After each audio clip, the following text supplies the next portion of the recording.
شکریہ۔ سب سے پہلے خداوند یسوع مسیح کے خوبصورت نام میں آپ سبوں کی خدمت میں سلام عرض کرتا ہوں۔ ہاللیلویا، ہاللیلویا، ہاللیلویا، ہاللیلویا، ہاللیلویا۔ آئیں خدا کے جلال کے لیے زوردار تالیاں بجائیں گے، کیونکہ سارا جلال اور ساری عزت جو ہے وہ صرف اور صرف ہمارے زندہ خدا کے لیے ہے۔ آمین۔ سو آج شام ہم خداوند کی شکر گزاری کرتے ہیں اپنے پیارے بھائی خدا کے خادم پاسٹر عارف لال کے لیے، جنہوں نے اس شکر گزاری کی عبادت کا اہتمام کیا ہے۔ اور میں غور کر رہا تھا کہ ہم نے بہت سی شکر گزاری کی عبادات جو ہیں وہ اٹینڈ کی ہیں، بہت سی فیملیز میں بھی اور چرچ میں بھی، لیکن جن لوگوں نے شکر گزاری کا اہتمام کیا ہوتا ہے، اکثر دیکھنے میں آیا ہے کہ وہ لوگ عبادت کے اندر شامل نہیں ہوتے، وہ باہر کے کاموں میں مصروف ہوتے ہیں۔ لیکن حقیقی شکر گزاری یہ ہے کہ ہم اپنے آپ کو خدا کے حضور میں پیش کریں، جیسے پاسٹر عارف نے ورشپ کے دوران جب یہ خدا کے روح سے بھر گئے اور جھومنا شروع ہو گئے اور خدا کی حضوری میں سجدے میں آ گئے اور آنکھوں سے آنسو بہنا شروع ہو گئے، یہ حقیقی شکر گزاری ہے۔ ہاللیلویا۔ کیونکہ کلام میں لکھا ہے کہ شکستہ روح خدا کی قربانی ہے۔ خدا کو ہماری دیگوں سے، ہمارے پیسوں سے، ہمارے بیلوں سے، بچڑوں سے کوئی سروکار نہیں ہے، کیونکہ سونا اس کا ہے، چاندی اس کی ہے، جنگل کا ایک ایک جانور ہمارے خدا کا ہے۔ ہاللیلویا۔ اور وہ کہتا ہے کہ اگر مجھے ان چیزوں کی ضرورت ہوتی تو میں تجھ سے نہ مانگتا، کیونکہ یہ سب کچھ تو میرا ہے۔ خدا کو ضرورت ہے شکستہ روح کی۔ جب ہم خدا کی حضوری میں جھک جاتے ہیں تو یہی حقیقی شکر گزاری ہے۔ ہاللیلویا۔ سو آئیے، جن کے پاس خدا کا کلام ہے میرے ساتھ نکالیے بائبل مقدس میں سے زبور کی کتاب میں سے زبور نمبر 92 اور اس کی پہلی 2 آیات خدا کے کلام میں سے پڑھیں گے۔ زبور 92 اور اس کی پہلی 2 آیات خدا کے کلام میں سے پڑھیں گے، اور کیا ہی اچھا ہے کہ ہم سب اس تلاوت میں شریک ہوں۔ میں پڑھتا ہوں، آپ اسے میرے پیچھے دہرائیے گا۔ سو خدا کے کلام میں لکھا ہے، کیا ہی بھلا ہے خداوند کا شکر کرنا اور تیرے نام کی مدح سرائی کرنا، اے حق تعالی صبح کو تیری شفقت کا اظہار کرنا اور رات کو تیری وفاداری کا۔ پاک کلام کے پڑھے اور سنے جانے پر خداوند کی برکت ہو، آمین۔ سو عزیزو، جیسا کہ ہم سب جانتے ہیں کہ آج کی جو عبادت ہے یہ شکر گزاری کی عبادت ہے، اور یہ شکر گزاری دراصل ہے کیا؟ شکر گزاری جو ہے یہ وہ قربانی ہے جس سے خدا کو جلال ملتا ہے۔ شکر گزاری جو ہے یہ وہ ہدیہ ہے جس کا خدا تقاضا کرتا ہے۔ شکر گزاری وہ ہے جس سے خدا خوش ہوتا ہے، اور شکر گزاری کرنا خدا کی مرضی ہے۔ خدا چاہتا ہے کہ ہم ہر بات میں اس کی شکر گزاری کریں، اور شکر گزاری کا مطلب ہے احسان مان لینا، مہربانی کو تسلیم کر لینا، محبت کے ذریعے سے خدا کی شکر گزاری کرنا، اور اس کا مطلب ہے اعتراف کرنا، کنفیشن کرنا کہ میرے پاس جو کچھ ہے، آج میں جس مقام پر ہوں، یہ سب میری بدولت نہیں بلکہ میرے خدا کی بدولت ہے۔ یہ شکر گزاری ہے جب ہم مجمع کے اندر لوگوں کے سامنے اس بات کا اعتراف کرتے ہیں کہ میں کچھ نہیں، جو کچھ میرے پاس ہے اس میں میرا کوئی کردار نہیں، کوئی قابلیت نہیں، یہ صرف میرے خدا کا فضل ہے۔ ہاللیلویہ۔ عبرانی زبان میں حمد و ثنا کے لیے، حمد و تعریف کے لیے، خدا کی شکر گزاری کے لیے مختلف اقسام کے لفظ استعمال ہوئے ہیں، اور ہر لفظ کے اندر ایک بہت ہی گہرا مطلب چھپا ہوتا ہے۔ اور یہاں پر جو ورڈ استعمال ہوا، جب زبور نویس کہہ رہے کیا ہی بھلا ہے خدا کا شکر کرنا، تو شکر کے لیے لفظ ہے یادا، اور 114 مرتبہ یہ لفظ استعمال ہوا ہے۔ اور عبرانی زبان کے جو الفابیٹ ہیں ان میں ایک الفابیٹ ہے یود، جس سے یہ لفظ یادا نکلا ہے، اور یود کا مطلب ہے ہاتھ۔ اور جب کبھی کوئی یہودی مرد خدا کی حمد و تعریف کرتا ہے، خدا کی شکر گزاری کرتا ہے، خدا کی ستائش کرتا ہے، تو اپنے ہاتھوں کو آسمان کی طرف اٹھا کر خدا کی حمد و تعریف کرتا ہے۔ اور اس لفظ کا مطلب ہی یہ ہے کہ ہم اپنے ہاتھوں کو آسمان کی طرف اٹھا کر اپنے خدا کی شکر گزاری کریں۔ جیسے ایک بچہ اپنے باپ کی طرف ہاتھ اٹھاتا ہے، اسی طرح ہم اپنے آسمانی باپ کی طرف ہاتھ اٹھاتے ہیں، اور اس کا مطلب ہے اپنے آپ کو سرنڈر کر دینا، ہینڈز اپ ہو جانا، شفاف ہو جانا۔ اس کا مطلب ہے خداوند میں حاضر ہوں۔ جب اس طور سے ہم خدا کی حضوری میں آتے ہیں تو یہ کیا کہلاتی ہے؟ حقیقی شکر گزاری۔ اور یہ وہ شکر گزاری ہے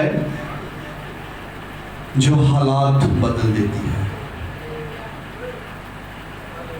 ایک اور ورڈ ہے تودا۔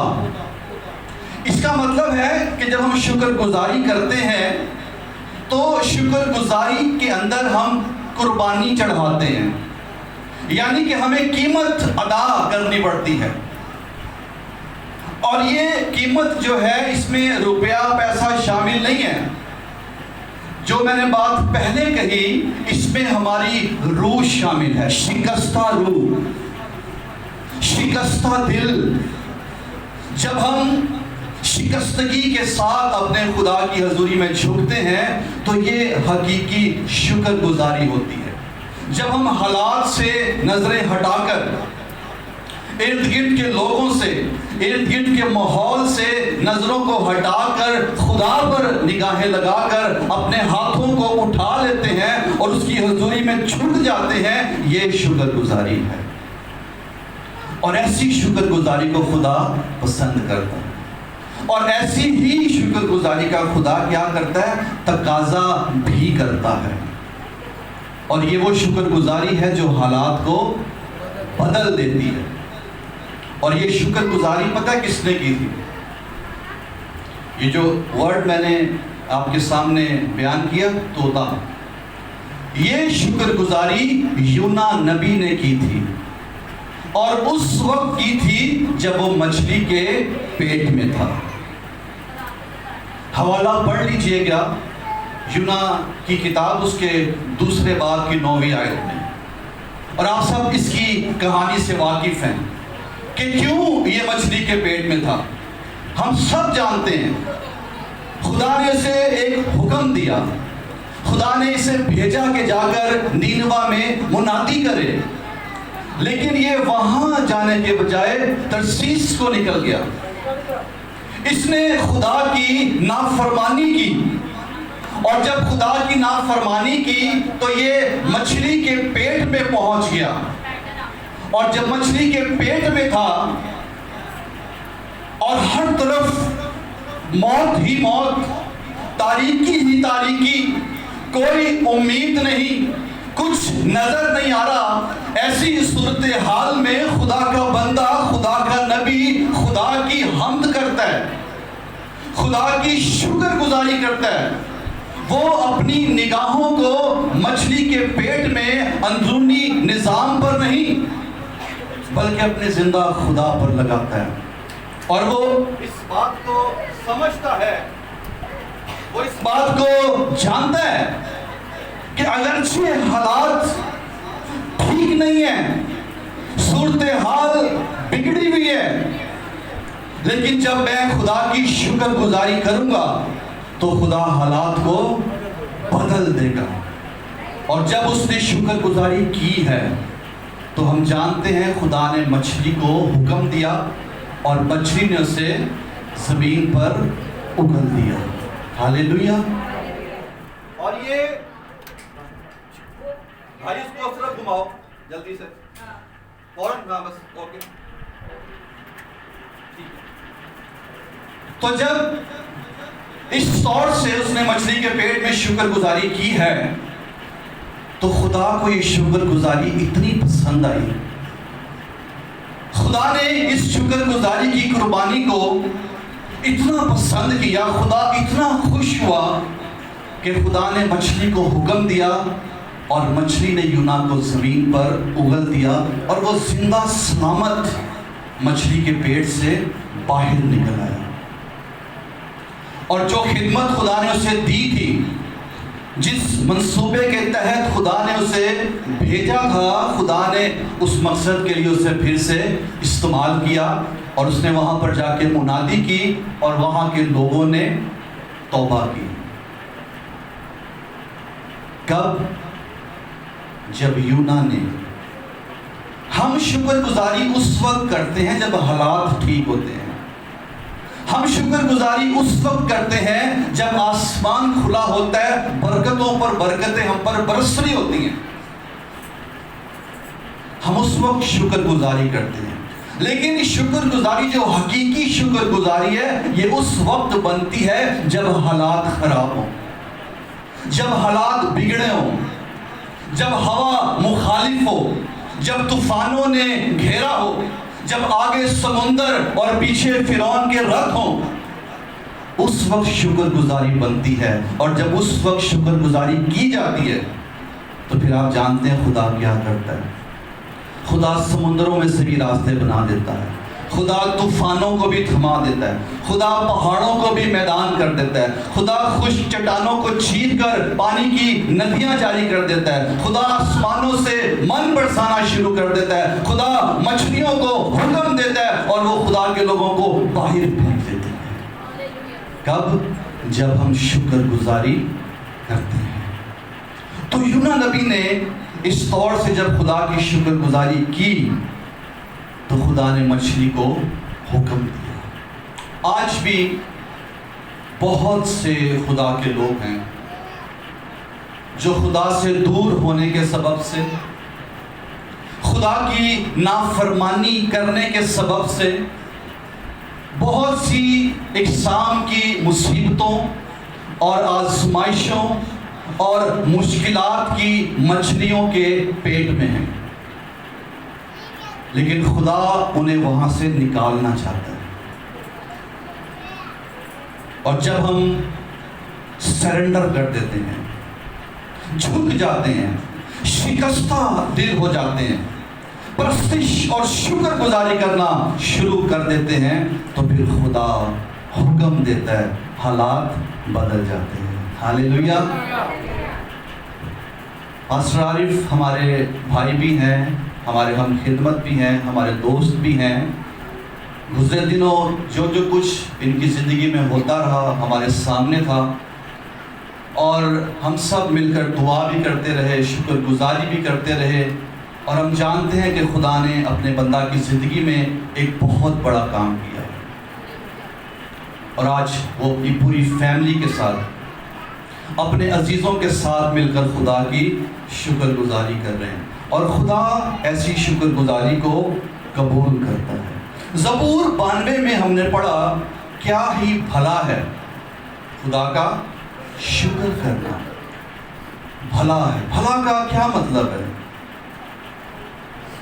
اگر سادہ سا مطلب اس کا دیکھا جائے تو یہی بنتا ہے نا کہ شکر گزاری کرنا اچھی بات ہے.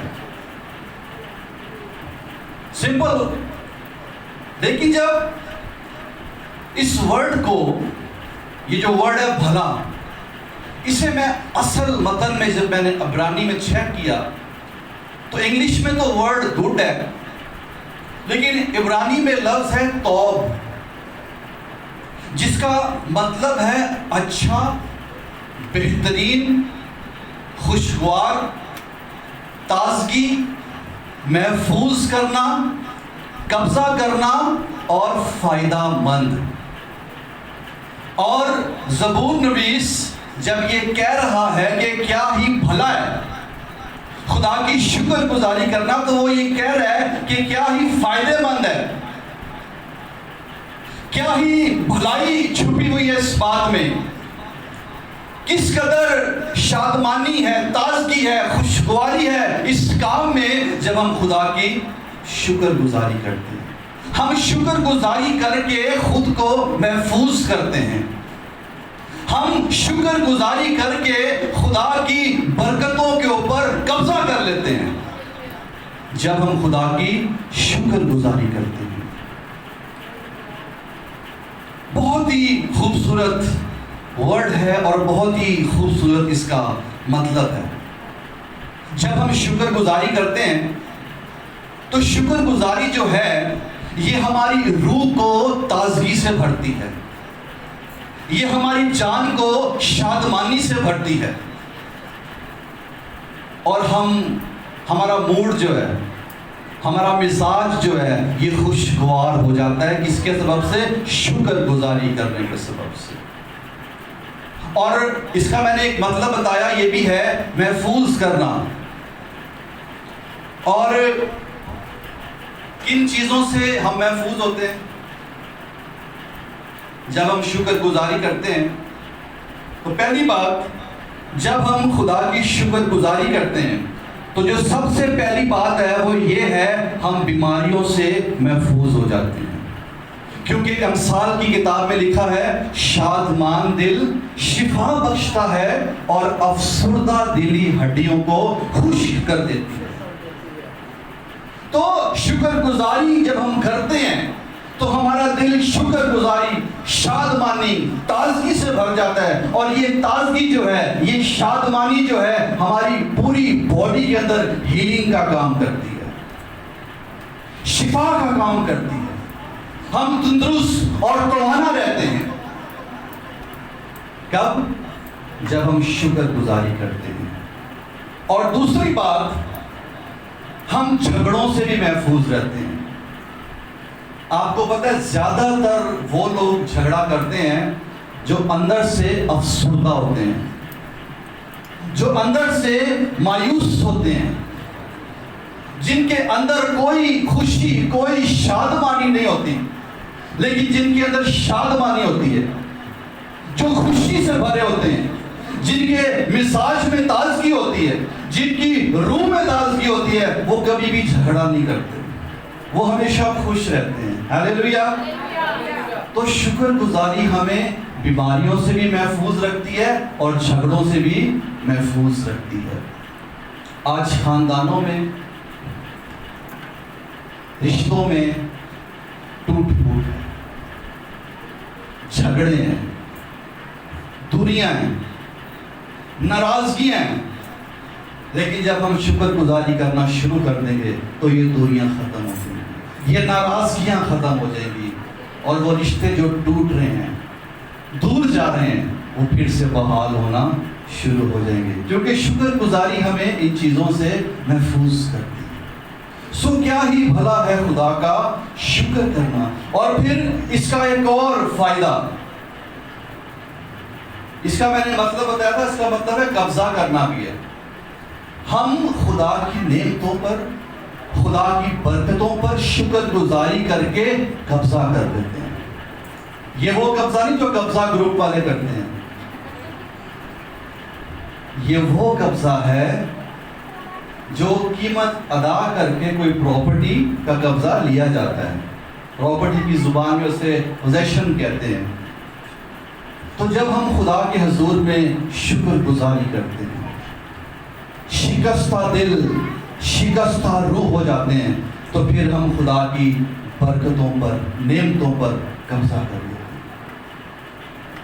اور یہ شکر گزاری جو ہے یہ برکتوں میں اضافہ کرتی ہے، برکتوں کو بڑھاتی ہے، برکتوں کو محفوظ رکھتی ہے.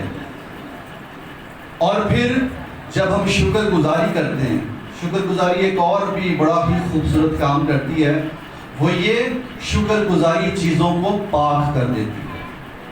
پہلا تیموتھیوس 4:4 پڑھ لیجیے. جب ہم کسی چیز کے لیے شکر گزاری کرتے ہیں تو وہ چیز پاک ہونا شروع ہو جاتی ہے. غور کریں شکر گزاری کے اندر کتنی پاور ہے اور کس قدر اس میں بھلائی چھپی ہوئی ہے جب ہم خدا کی شکر گزاری کرتے ہیں. اور شکر گزاری جو ہے، آج ایک اور مطلب بھی آپ کے ساتھ میں اس کا شیئر کرنا چاہتا ہوں. شکر گزاری کے مختلف طریقے ہیں، ٹھیک ہے، اور بائبل میں وہ ہم دیکھتے ہیں. مثال کے طور پر جب پترس کی ساس کو شفا ملی تو اس نے کیا کیا؟ اس نے خدمت کرنا شروع کر دی. یہ بھی ایک شکر گزاری کا طریقہ ہے. جب 10 کوڑیوں کو شفا ملی، ان میں سے ایک نے آ کے مسیح کو سجدہ کیا، یہ بھی ایک شکر گزاری کا طریقہ ہے. اور ایک اور طریقہ شکر گزاری کا یہ ہے کہ جب ہمارے پاس کچھ بھی نہ ہو یا ہم سے سب کچھ چھن جائے، اس وقت خدا سے خوش ہونا بھی شکر گزاری کہلاتا ہے. آپ نے دیکھا ہے جب خدا ہمیں برکتیں دیتا ہے ہم خوش ہوتے ہیں، ہاللیلویا، خدا کی تعریف کرتے ہیں. لیکن جب کچھ چھن جاتا ہے یا جب ہمارے پاس کچھ نہیں ہوتا، تو میں نے بہت لوگوں کو دیکھا ہے خدا سے گلے شکوے، خدا سے ناراضگی کا اظہار. لیکن حقیقی شکر گزاری کیا ہے؟ جب ہم خدا سے خوش ہوتے ہیں. آئیے ایک حوالہ دیکھیں بائبل مقدس میں سے، حبقوق نبی کا صحیفہ، اس کا 3 باب اور اس کی 17ویں اور 19ویں آیت. بہت ہی خوبصورت یہ طریقہ ہے شکر گزاری کا، اور یہ حبقوق کا گیت ہے. حبقوق کیا کہہ رہا ہے؟ اگرچہ انجیر کا درخت نہ پھولے اور تاک میں پھل نہ لگے اور زیتون کا حاصل ضائع ہو جائے اور کھیتوں میں کچھ پیداوار نہ ہو اور بھیڑ خانہ سے بھیڑیں جاتی رہیں اور طویلوں میں مویشی نہ ہو، تو بھی میں خداوند سے خوش رہوں گا اور اپنے نجات بخش خدا سے خوش وقت ہوں گا. خداوند خدا میری توانائی ہے، وہ میرے پاؤں ہرنی کے سے بنا دیتا ہے اور مجھے میری اونچی جگہوں میں چلاتا ہے. کتنی خوبصورت بات حبقوق نبی نے کہی. دراصل اس کا جو کانٹیکسٹ ہے، ہسٹوریکل اس کی جو بیک گراؤنڈ ہے، اس کی تفصیل میں نہیں جاؤں گا، لیکن صرف مختصراً یہ بتاتا چلوں. حبقوق نبی دیکھ رہا تھا کہ جب بابل کی سلطنت یا بابلی حکومت ان کے ملک پر چڑھائی کرے گی، اور یہ جو بابلی سلطنت تھی یہ کیا کرتے تھے کہ یہ جس ملک پر، جس سلطنت پر یہ حملہ کرتے تھے، یہ ان کی معیشت کو نقصان پہنچاتے تھے. ان کی انجیر، ان کے انگور، ان کے داغستان، ان کی بھیڑیں، ان کے کھیت، ان کے موال مویشی کو تباہ کر دیتے تھے. اور حبقوق جانتا ہے کہ اب وہ وقت ہے کہ وہ خدا کے لوگوں پر حملہ کرنے کو ہے، اور وہ جب حملہ کریں گے اور جب وہ ساری چیزوں کو نقصان پہنچائیں گے اور جب کچھ بھی نہیں ہوگا، میں اس وقت بھی خدا سے خوش رہوں گا۔ ہاللیلویا۔ اور یہ جو انجیل ہے، انجیل ان کی روز مرہ کی خوراک کا حصہ تھی، اور یہ جو انگور ہے جس کی وہ بات کر رہا ہے کہ تاک میں کچھ پھل نہ ہو، یہ ان کے روز مرہ کے مشروب کا حصہ تھی۔ اور وہ زیتون کی بات کر رہا ہے کہ زیتون کا حاصل ضائع ہو جائے، زیتون کا جو تیل تھا یہ ان کے روز مرہ کی ضرورت، کھانے پکانے کے کام، چراغ جلانے کا کام، مرہم پٹی کرنے کا کام، اور مذہبی رسومات کی ادائیگی میں زیتون کا تیل کثرت کے ساتھ استعمال ہوتا ہے۔ اور پھر وہ بات کر رہا ہے کہ کھیتوں میں کچھ پیداوار نہ ہو، اور آپ سب جانتے ہیں کہ سبزیاں ساری کھیتوں میں اگتی ہیں، اناج جو کچھ بھی آٹا ہے، چاول ہے، کہاں سے آتا ہے؟ کھیتوں سے ہی تو آتا ہے۔ اور اگر سارے کھیت برباد ہو جائیں تو پھر یہ سبزیاں، یہ فروٹ کہاں سے ملیں گے؟ نہیں ملے گا۔ تو وہ کہہ رہا ہے یہ بھی نہ ہو۔ پھر وہ کہہ رہا ہے بھیڑ خانہ سے بھیڑیں جاتی رہیں۔ اچھا، بھیڑوں سے وہ کھانے کے لیے گوشت حاصل کرتے تھے، پینے کے لیے دودھ حاصل کرتے تھے، پنیر حاصل کرتے تھے، اور اس کی اون سے سردیوں میں پہننے کے لیے، گرم کپڑے بنانے کے لیے اون حاصل کرتے تھے۔ اور وہ کہہ رہا ہے کہ طویلوں سے مویشی جاتے رہے، اور یہ جو مویشی تھے یہ ان کے کاروباری زندگی کا بہت ہی خاص اور اہم حصہ تھا۔ اب آپ اس کی باتوں پر غور کریں کہ یہ کہہ کیا رہے ہیں۔ کہہ رہا ہے اگر کھانے کے لیے ڈیلی بیسس پر مجھے کچھ نہ ملے، مجھے انجیر نہ ملے، مجھے انگور نہ ملے، مجھے سبزی نہ ملے، مجھے فروٹ نہ ملے، مجھے گوشت نہ ملے، مجھے روشنی نہ ملے، مجھے میڈیسن نہ ملے، میرے پاس جاب نہ ہو، بزنس ٹھپ ہو جائے، مہنگائی جتنی مرضی بڑھ جائے، پیٹرول جتنا مرضی مہنگا ہو جائے، آئل گھی جتنا مرضی مہنگا ہو جائے، تو بھی میں خدا سے خوش رہوں گا۔ ہاللیلویا۔ اور آپ جانتے ہیں کہ آج ہمارے بھی ملک کا کیا حال ہے، لیکن یاد رکھیں حالات جیسے بھی ہیں، خدا سے ہمیشہ خوش رہنا ہے، کیونکہ ہمارا خدا جو ہے وہ ہمارے لیے سب کچھ مہیا کرنے کی قدرت رکھتا ہے۔ اگر پیٹرول 1000 روپے لیٹر بھی ہو جائے گا، گھی آئل 1500 کلو بھی ہو جائیں گے، تو بھی یہوہ یہی ہمیں کھلائے گا، ہاللیلویا، مہیا کرے گا، وہ کسی چیز کی کمی نہیں ہونے دے گا۔ اور آخر میں اس نے یہ کہا کہ وہ میرے پاؤں کو ہرنی کیسے بنا دیتا ہے اور مجھے میری اونچی جگہوں پر چلاتا ہے۔ اور اس سے مراد پتہ کیا ہے؟ حالات سے بالا تر، حالاتوں پر خدا ہمیں غالب رکھتا ہے۔ ہم حالاتوں سے مغلوب نہیں ہوتے، بلکہ حالاتوں سے اوپر خدا ہمیں چلاتا ہے۔ ان دنوں خدا نے مجھے ایک بڑا ہی خوبصورت مکاشفہ دیا۔ میں بائبل کلاس میں بھی اس بات پر بات کر رہا تھا کہ یہ جو طوفان ہیں یہ ہمارے یسوع کے قدموں تلے ہیں اور ہم یسوع کے ہاتھ میں ہیں، ہاللیلویا۔ ہمارے اور ہمارے درمیان اور ہمارے حالات کے درمیان ہمارا خدا کھڑا ہوا ہے، ہاللیلویا۔ وہ ہمیں کبھی بھی گرنے نہیں دیتا، اسی لیے وہ کہتا ہے کہ میں خدا سے کیا رہوں گا؟ خوش رہوں گا۔ اور خوش کے لیے جو عبرانی ورڈ وہاں پہ یوز ہوا ہے نا، الہاس، اس کا مطلب ہے جھومتے ہوئے خوشی کرنا، اس قدر خوشی سے، شادمانی سے بھر جانا کہ ناچنا شروع کر دینا۔ اب آپ غور کریں ایسے حالات میں جب کھانے پینے کے لیے کچھ نہیں ہے، پہننے اوڑھنے کے لیے کچھ نہیں ہے، اور کوئی شخص جھومتا ہوا خدا کی شکر گزاری کرے تو یہ شکر گزاری خدا کو پسند آئے گی کہ نہیں آئے گی؟ اور یہی حقیقی شکر گزاری ہے۔ اسی لیے زبور نویس کہہ رہا ہے کیا ہی بھلا ہے خدا کا شکر کرنا۔